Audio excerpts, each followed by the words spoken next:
여유로움이라고 하는 제목으로 말씀을 나누도록 하겠습니다. 민족 고유의 명절이자 풍요와 감사의 날 추석이 내일이죠. 할렐루야 해도 되나요? 당연히 할렐루야죠. 객지에 나왔던 분들 오늘 일부 예배 때 좀 많이 오셨더라고요. 고향으로 가시기도 하고 벌써 고향으로 가 계신 분들도 계시잖아요. 참 부모님을 뵙고 형제들 또 친구들 또 은혜 안에서 만나는 시간이니까 얼마나 감사합니까? 추석, 가을 추자의 저녁 석자예요. 가을의 달빛이 가장 좋은 밤이라는 뜻을 담고 있다고 합니다. 순 우리말은 한가위라고 부르잖아요. 한가위. 한, 크다라는 뜻이고 가위는 가운데라고 하는 의미를 담고 있답니다. 가을의 한가운데 가장 크고 풍성한 달, 한가위. 그래서 음력 8월 15일 보름달이 가장 크고 풍성한 달이니까 그때를 기념한다는 것이죠. 추석하면 떠오르는 말은 이런 거 있죠. 더도 말고 덜도 말고 한가위만 같아라. 가장 풍요롭고 여유 있고 기쁨과 감사가 있는 시간이니까 그런 것이죠. 어떤 말씀 나눌까? 여유로움에 대한 이야기를 좀 나눠봤으면 좋겠다. 일반적으로 세상에 있는 분들은 추석이 풍요고 감사하고 휴식이니까 여유로움을 느낄 것인데, 그러면 믿음 안에서 성도님들은 어떠한 여유로움을 느끼는 것이 진정한 의미일까? 한번 생각하게 된 것이에요. 그래서 오늘 본문의 말씀을 가지고 복음의 유익, 여유로움이라는 제목으로 말씀을 나누려고 합니다. 오늘 바울이 로마서 5장 1절에 보니까 우리가 믿음으로 의롭다 하심을 받았으니 우리 주 예수 그리스도로 말미암아 하나님과 화평을 누리자, 그렇게 말합니다. 여러분, 믿음으로 의롭다 하심을 받았다. 로마서의 전체 주제가 뭐였어요? 이신득의, 이신칭의였단 말이에요. 믿음으로 의롭다 하심을 얻는다, 칭함을 받는다. 행함이 아니고 뭐로요? 믿음으로. 그러므로 예수 그리스도로 말미암아 하나님과 화평을 누리자. 죄로 인해서 깨졌던, 멀어졌던 하나님과의 관계를 그리스도의 대속의 은혜로 회복하고 그분과 화평을 누리자, 그렇게 말합니다. 2절은 말합니다. 우리가 믿음으로 서 있는 이 은혜에 들어감을 얻었으며 하나님의 영광을 바라고 즐거워한다. 원어적인 의미가 이렇습니다. 우리가 이 은혜 안으로 가까이 감을 이미 소유한 상태에 있다는 거예요.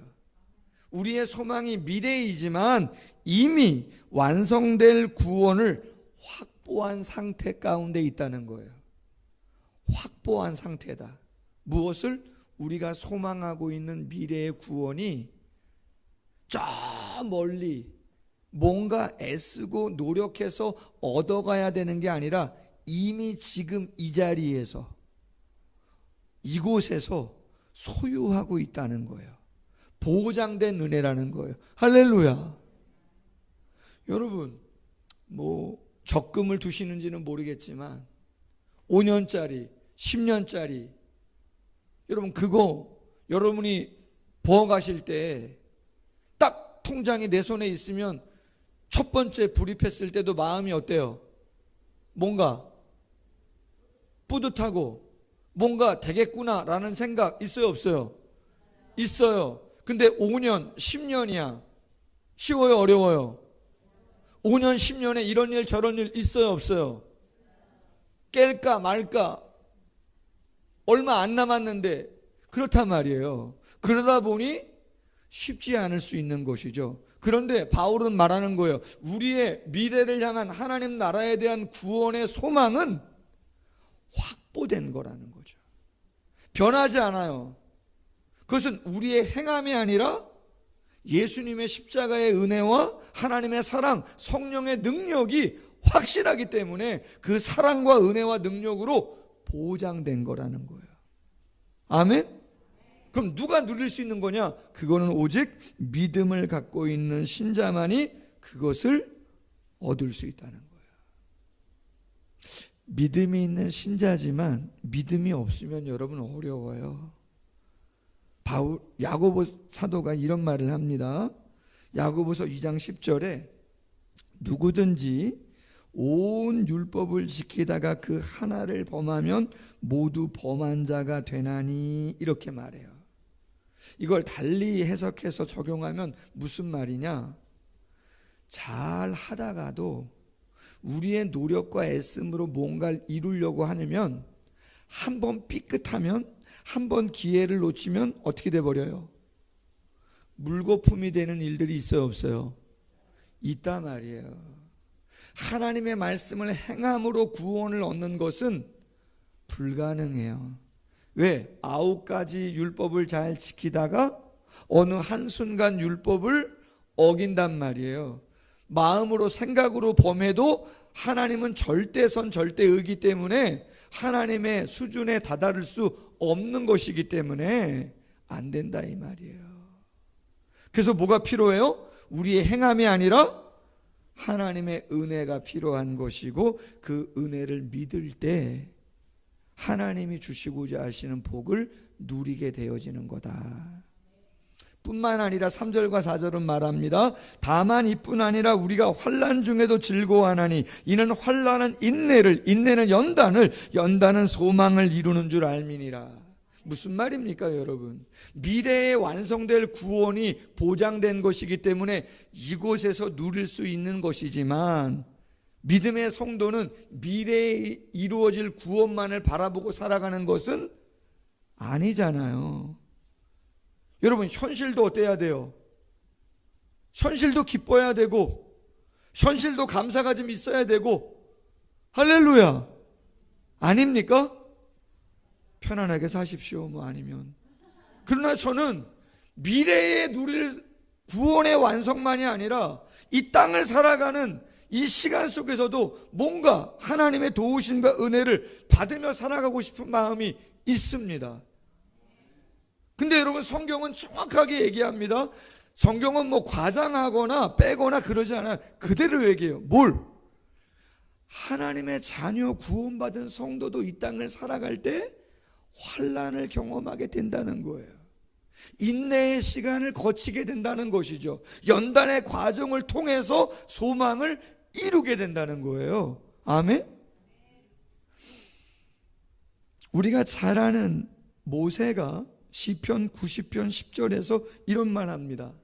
우리의 연수가 70이요 강건함은 80이라도 그 연수의 자랑은 수고와 슬픔뿐이요 신속히 가니 우리가 날아간다.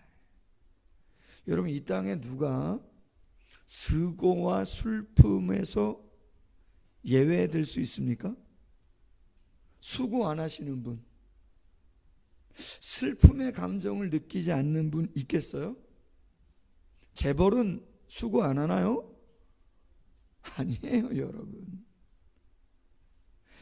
개그맨들, 개그우먼들, 지난주인가요? 그분들은 늘 남을 웃기잖아요. 기가 막히잖아요. 근데 그분들은 슬픔을 안 겪나요? 겪으셨잖아요. 지난주인가 언제. 여러분, 이 세상에 수고 안 하는 분, 슬픔을 안 겪는 분은 아무도 없어요. 그래서 솔로몬이 뭐라 그래요? 형통한 날에는 기뻐하고 곤고한 날에는 생각해라, 되돌아봐라. 전도서 7장 14절. 하나님이 두 가지를 병행하게 하사 누구도 장래의 일을 헤아려 알지 못하게 하셨다는 거죠. 원함과 간절함은 있는 거 아니에요? 누가 아파하고 싶어요? 누가 병들고 싶냐고요? 누가 자녀하고 마음을 하나로 모두고 싶지 누가 가족이 깨지는 걸 경험하고 싶냐고요? 누가 사업이 잘 되는 걸 경험하고 싶지 거래처가 끊기고 막막한 상황을 경험하고 싶은 사람이 어디 있냐고요? 아니에요. 그러나 모두가 구원을 받은 성도일지라도 이 땅에서는 환난을 경험해요. 그 이유를 더 정확하게 보면 디모데후서 3장 12절, 마태복음 5장 10절 이렇게 말합니다. 무릇 그리스도 예수 안에서 경건하게 살고자 하는 자는 박해를 받는다. 의를 위하여 박해를 받는 자 복이 있다. 천국이 저희 것이다. 그러나 현실 속에서는 뭐를 받아요? 박해를 받는다니까요. 믿음 안에서 경건하게 살고자 하는데 저 세상 사람들이 그걸 인정합니까? 인정하지 않아요. 나는 갈등을 유발하고 싶지 않아요. 그냥 같이 잘 인정하고 싶어요. 근데 저는 저 사람을 인정하고 싶어도 저 사람은 내가 그리스도인인 것을 인정하고 싶지 않다고 이야기합니다. 그래서 어떻게 해요? 불공평하게 대해요. 핀잔을 줘요. 차가운 시선을 보내요. 우리 모두가 구원이 확실하고 소망이 확실한데 믿음의 성도일지라도 이 세상에 죄송하지만 연세를 드셔가시는 거죠. 자녀들이 떠나기도 하고 어려움 똑같이 경험한단 말이에요.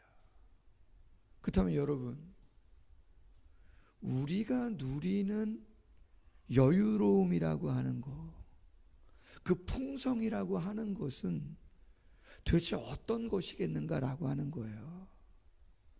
당연히 1차적으로는 세상 사람들이 누리는 그 풍성함, 그 감사, 기쁨의 조건, 할렐루야, 있으시길 원합니다. 그러나 그것만이 아니라 오늘 본문을 통해서 복음이 주는 여유로움은 무엇이고 어떻게 누릴 수 있는가 나누길 원하는 거죠.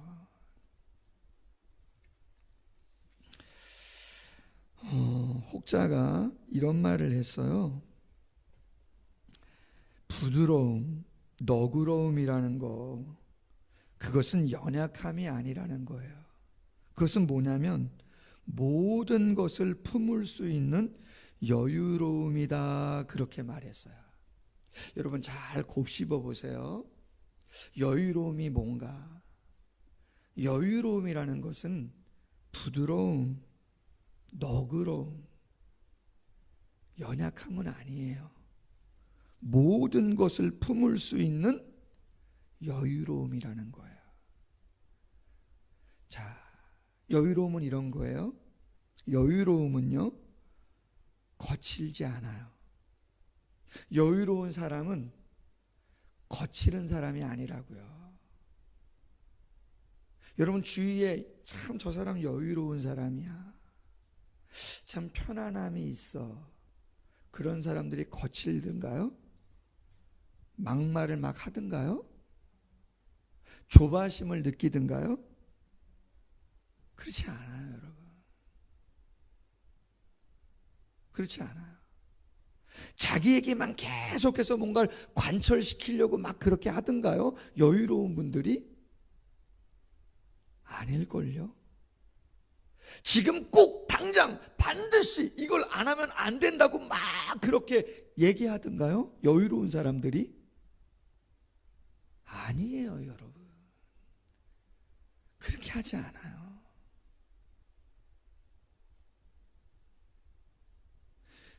여러분, 바울이 뭐라고 이야기해요? 모든 것이 합력하여 선을 이룬다는 거예요. 하나님의 사랑하는 자, 그 뜻대로 부르심을 받은 자는 모든 것이 합력하여 선을 이루게끔 하나님이 우리를 도우신다는 거예요. 아멘. 여러분 그걸 믿으십니까? 확신하십니까? 그게 복음인 줄로 믿습니까? 그렇다면 그것을 믿음으로 내 마음에 믿는다면 선포하시고 나를 거기에 맡기시라는 거예요. 그 복음에 맡기시라는 거예요. 그러면 뭐가 생긴다고요? 여유로워진다는 거예요. 지금 당장 아닌 것도, 나는 지금 당장이었으면 좋겠는데 지금 당장 아니에요. 난 꼭 저렇게 되었으면 좋겠는데 그렇게 안 돼 있어요. 그래도 뭘 가지시라고요? 복음 안에서 여유 가지시라고요. 여러분 추석이 내일이에요. 여러분이 원하시는 대로 자녀들이 오신대요? 여러분이 원하시는 대로 음식을 잘 하신대요? 여러분이 원하시는 대로 여행을 가신대요? 여러분이 원하시는 대로 자녀들이 함께 예배한답니까? 여러분이 원하시는 대로 결혼도 하고 여러분이 원하시는 대로 직장도 가고 그렇게 한답니까? 그럼 여러분이 보여줘야 되는 여유가 뭐예요? 여러분이 복음을 알고 하나님이 우리에 대하여 모든 것이 선한 계획 속에서 합력하여 선을 이루어 가신다는 그 하나님에 대한 그 사랑에 대한 확신과 성령의 능력과 예비하심을 믿는 믿음의 신자로서 가정 속에서 보여줄 수 있는 여유로움이 뭐냐고요. 여유로움은 거칠을 수가 없어요. 여유로움은 내가 말한 대로 꼭 돼야 되는 게 아니에요. 지금 그럴 수도 있지만 지금이 아닐 수도 있어요. 아멘? 우리가 보여주어야 하는 복음의 유익, 신앙생활하는 그 유익이 무엇인가를 보여주셔야죠. 아멘. 보여주셔야죠. 절대 여유로움은 게으름이 아니고 나태도 아니에요. 폴 로이드 넬이라고 하는 분이 이런 말을 했어요. 한가함이란 아무것도 할 일이 없는 상태가 아니라 무엇이든지 할 수 있는 여유가 생겼다는 것이다. 여러분 곱씹어 보십시오. 내가 한가하다, 이거는 아무 할 일도 없어서 한가하다 이런 게 아니고 백수다 이런 말이 아니란 말이에요. 진정한 의미의 한가함이라는 것, 여유로움이라는 것은 무엇이든지 할 수 있는 여유가 생겼다는 거예요. 아멘. 성도에게 있어서, 신자에게 있어서 예전에는 계산만 했단 말이에요. 예수님을 생각하지 않고 성령의 능력과 도우심을 생각하지 않을 때는 주판한 말 챙겼단 말이에요. 내 능력만 생각했단 말이죠. 내 열심만 생각했단 말이에요. 내 계획만 생각했단 말이에요. 그런데 성경을 보고 말씀을 읽다 보니 내가 연약하고 경건하지 않고 죄인이었고, 심지어는 로마서 5장 말씀해 보니까 10절에 하나님과 영적으로 원수되었던 상황이었는데, 그때도 하나님이 나를 긍휼히 여기시고 사랑하사 독생자 주셔서 하나님이 우리를 사랑하시는 사랑을 확증했다고 이야기한단 말이에요. 그렇다면 여러분, 내가 그렇게 연약할 때도 하나님이 나를 사랑하셨다면 내가 제대로 반응한다면 어떻게 하시겠어요? 할렐루야.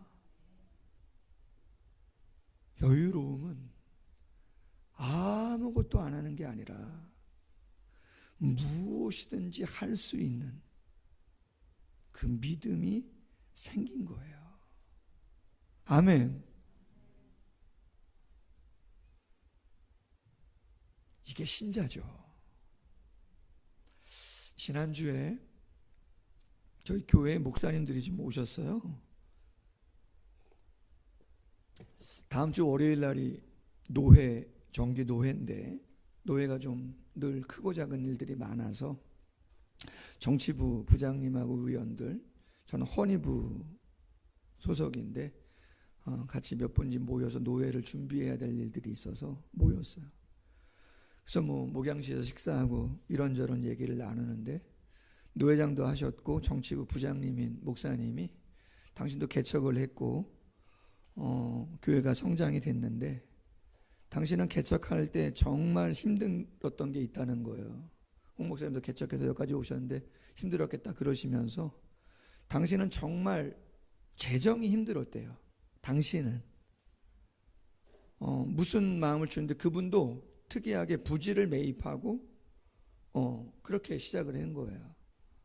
보통은 살림집 하나 장만하고 임대 상가에서 시작하거든요. 보통 목사님들은. 너무 힘들었다는 거예요. 근데 여러분, 다 저마다 힘들고 어려움이 있겠지만 저는 재정 때문에 힘들진 않았습니다. 무슨 얘기냐면 재정이 없어서 자녀들을 잘 먹이거나 입히거나 가르치지 못한 거에 대한 미안함은 당연히 있죠. 부모니까. 아내에게도 마찬가지고. 근데 저는 재정 때문에 어렵지는 않았다는 건 뭐냐면 달달이 300만 원 정도 이자를 내면서 시작했습니다. 성도들은 10손가락 안에도 꼽지 못하잖아요. 왜 그랬냐? 이유는 그것이죠. 한 3억 5천 정도 가지고 개척을 시작했는데 융자내서 말이에요. 나머지는 그냥 그 모든 것이 내게 아니라고 생각했어요. 예전에 교회에서 1억을 주신 것도 그렇고, 가족이나 지인들이 헌금한 1억도 그렇고, 장모님이 아파트 대출해준 1억도 그렇고, 제가 퇴직금으로 받고 준비했던 5천만 원도 그렇고, 그 모든 것은 그냥 제게 아닌 거죠. 그냥 없는 것입니다. 믿어주실는지 모르겠는데. 아멘? 그 제게 아닌 겁니다, 솔직히는. 지금도 정관의 이름으로 되어 있지만 때가 되면 정관 보시면 알겠지만 때 되면 다 교회 이름으로 바뀝니다. 제게 아닙니다. 그때 제 마음에 간절한 기도 제목은 뭐냐면, 혹시 개척이 자립이 안 된다 할지라도 최선을 다하지 못한 것에 대한 아쉬움은 남으면 안 되는데, 내가 정말 애쓰고 노력해야 되는데 내가 애쓰고 있나? 그 부분이 핵심이에요. 아멘? 그 부분이 본질이에요. 다른 것은 규모 있게 하죠. 잘 하려고. 그러나 본질은 다른 곳에 있는 것이죠. 여유롭다. 그 의미를 다시 한번 내가 어떻게 가정에서 세상 속에서 여유로움을 보여줄 수 있을까? 조바심, 두려움, 그런 것은 여유로움의 모습이 아니다. 여러분들 카톡 있으시죠? 그 카톡을 이렇게 보면은요, 공통점이 있어요. 성도님들, 저도 어제 업데이트 했잖아요. 아시는 분 아실 텐데 한번 하고 싶더라고요. 불안정했던 것들을 완전하게, 제 모교에서부터 시작해서 첫사역지부터 해서 제가 지금까지 오면서 거쳤던, 제가 담당했던 아이들, 청년들, 단체 사진들 쫙 시간 따라 배열을 한번 해봤어요. 그리고 우리 교회 뭐 다는 아니지만 요 근래의 모습도 올려놨어요. 근데 성도님들 이렇게 보면요, 60대 이상 되시는 분들 뭐 다 그런 건 아닌데 공통점이 있어요. 카톡에 공통점이 뭘까요? 손주들 사진, 뭐 태어난 거 사진부터 시작해서 뭐 100일이니 돌이니 뭐 유치원 갔느니 어디 여행 갔느니 이런 거로 그냥 거의 도배되어 있는 거 아시죠? 거의 도배되어 있어요. 그리고 신혼부부가 아이를 낳아도 거의 마찬가지예요. 거의 그렇게 돼 있어요. 저희가 결혼한 지 25년 됐는데 화장대를 처음으로 바꿨어요. 지난주에 25년 됐는데 화장대 바꿨어요. 근데 그 화장대 유리가 있잖아요. 유리 밑에 이렇게 사진들 놓으시죠. 저희 큰아들, 둘째 아들 뭐 돌릴 때, 뭐 어릴 때 찍었던 사진 떨어지지도 않아. 하도 오래돼가지고 어쩔 수 없이 다시 깔았어요. 그거 무슨 말씀 드리려는 거냐면, 우리 손주들, 우리 아이들이 말이죠, 자라가잖아요. 그럼 걔네들은 정말 여유로움을 느끼는 것 같아. 누리는 것 같아. 누구만 있으면 되는 거예요. 엄마, 아빠, 할머니, 할아버지 있으면 게임 끝이에요. 위험한데도 그냥 막 가버려. 글로 가면 안 되는데 그냥 막 가요. 그래 안 그래요? 배고프면 뭐예요? 울어버려. 뭐 누가 듣든지 말든지 상관없어. 막 물어버려. 그럼 누가 달려와요? 엄마가 달려오고 아빠가 달려오고 누군가는 안아주고 달래주고 해서 그 필요와 그 부족을 다 태워줘요. 순전하죠. 순수함이 있어요. 아빠 엄마 안 보이다가 아빠 엄마 딱 보이면 울음은 거의 끝납니다. 그렇지 않아요?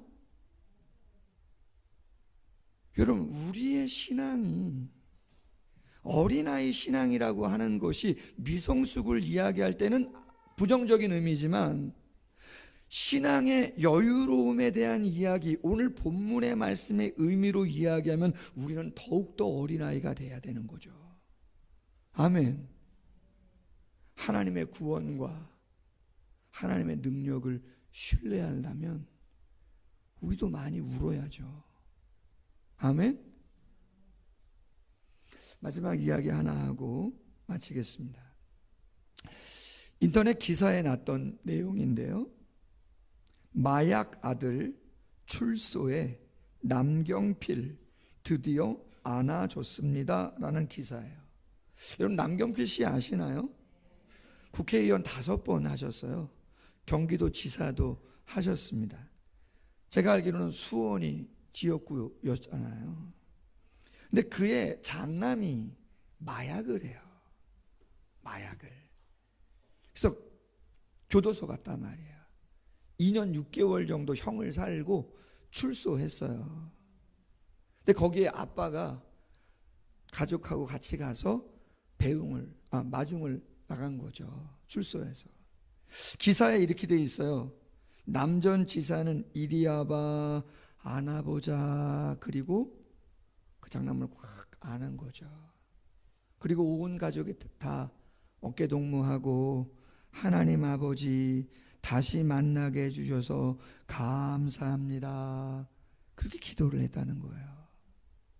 근데 아시는지 모르겠는데 이 장남이 지난 2019년에 징역 마약으로 인해서 3년의 집행유예 4년 선고를 받았대요.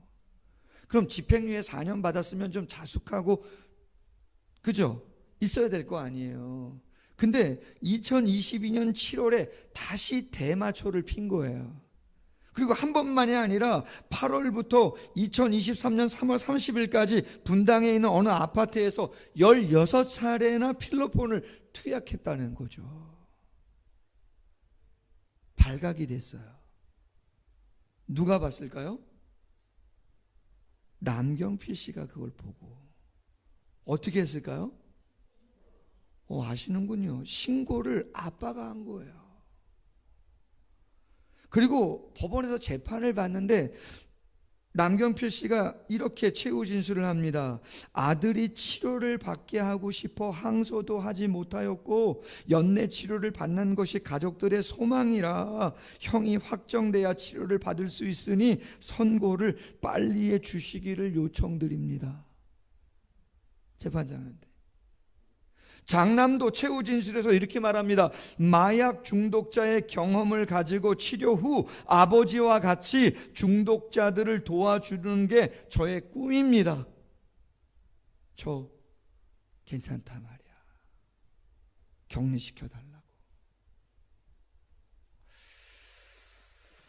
남전지사가 아들 사건을 계기로 정계 은퇴를 선언했어요. 그리고 무슨 일을 하냐면 마약 퇴치 운동을 벌립니다. NGO 단체 이름은 은구예요. 은혜를 구하다, 은구. 영어 약자로 NGU예요. Never give up. 결코 포기하지 마라. 은혜를 구하면서 결코 포기하지 말라고 마약에 쪄들어 있는 상처 있고 버거운 영혼들을 끊어내려고 하는 거죠. 올 7월에 MBC 뉴스 투데이에 출연을 했는데 아나운서가 묻습니다. 정계 복귀하시죠? 정계 복귀하셔도 되지 않겠냐고. 이렇게 말합니다. 정치할 때는 1000만 명의 삶을 바꾸겠다고 했는데 공허했습니다. 국회의원 5번, 경기도지사 공허했대요. 그런데 지금은 한 영혼을 살리는 데 집중하고 있는데 이게 훨씬 행복합니다. 여러분 놀랍지 않습니까? 경기도민이 1,000만 정도 되잖아요. 1,000만 명을 변화시키고 뭔가 하겠다고 나섰는데 공허했는데 아들 한 명이지만 내가 그 영혼을 한번 하나님 안에서 회복시켜 보겠다고 애썼다는 거야. 그랬더니 행복하다는 거야. 절대 정계 복귀는 안 한다고 얘기를 하셨다는 거죠. 여러분 추석입니다. 겉으로야 풍성을 이야기하고 만남의 기쁨을 얘기하고 감사를 얘기하지만 솔직히 우리의 삶에 우리의 가정에 눈물 없는 가정이 있나요? 아쉬움이 없는 가정이 있나요? 그렇지 않습니다. 그렇다면 여러분, 세상 사람들은 추석이 되니까 이야기들을 하시지만 우리도 그러한 부분이 없지 않아 있습니다. 그러나 가정 안에서의 진정한 그 풍성과 감사를 뭐로 보여주고 뭐로 느낄 수 있느냐 이 말이죠. 오직 여러분 복음 앞에 다시 한번 서실 수 있기를 소원합니다. 복음의 은혜를 누리실 수 있기를 소원합니다. 보장된 확보된 구원이에요. 바뀌지 않아요. 객지 생활했다가 고향으로 가시잖아요. 그렇죠? 그럼 우리의 고향은 어디예요? 하늘나라죠. 할렐루야. 1년 객지생활, 10년 객지생활, 50년 객지생활 하다가도 부모님이 시골에 계시면 어디로 가는 거예요? 때 되면 명절 되면 부모님 뵙겠다고 몇 시간, 10시간 넘게도 가서 부모님 뵙고 거기서 쉬고 따뜻함과 평안을 느끼는 것처럼 성경은 얘기하는 거죠. 우리의 본향은 이 땅이 아니고 할렐루야 하나님 나라다. 보장됐고 확보된 거다. 그러나 환난이 있다. 인내가 필요하고 연단의 과정이 필요하다. 반드시 하나님의 섭리 속에서 소망은 이루어진다. 그렇다면 여유로워져라. 여유로운 자의 그 모습을 보여줘라. 2가지예요. 여유로운 뭐라고요? 모든 걸 품어줄 수 있는 거예요. 모든 걸 할 수 있는 여유가 생긴 거예요. 누구 때문에? 하나님 때문에. 그 은혜를 누려갈 수 있는 모두가 되기를 주님의 이름으로 소원합니다. 네, 기도하겠습니다. 하나님 아버지, 많은 사람들은 풍성을 이야기하고 감사를 이야기하고 만남의 기쁨을 이야기하지만 우리는 알고 있습니다. 결핍이 있고 안타까움과 아쉬움과 상처가 있는 시간들을 감당해야 함을 우리는 알고 있습니다. 그러나 아버지, 신자로 성도로 우리를 부르셨는데 믿음 안에서 말씀 안에서 그 복음 안에서 누림이 무엇이 되어야 하는가? 여유로움입니다. 보여줄 수 있기를 원합니다. 내 뜻대로 안 됐다고 해서, 지금 당장 뭐가 이루어지지 않았다고 해서 너무 조바심 내거나 그런 모습만 보이지 않기를 원합니다. 정말 믿음이 있다면 모든 것을 하나님의 사랑과 능력 안에 담을 수 있도록 도와주시기를 원합니다. 우리의 자녀들, 우리의 약함들 다 하나님께 내어 맡길 수 있는 저희들 되게 하시고, 혹시 주저주저했던 것들, 혹시 염려했던 것들이 있다면 모든 것을 할 수 있는 여유가 여유로움이라는 것을 기억하고 믿음 안에서 도전해 갈 수 있는 우리 모두가 될 수 있도록 축복해 주시옵소서. 예수님의 이름으로 기도하옵나이다. 아멘. 찬송가 490장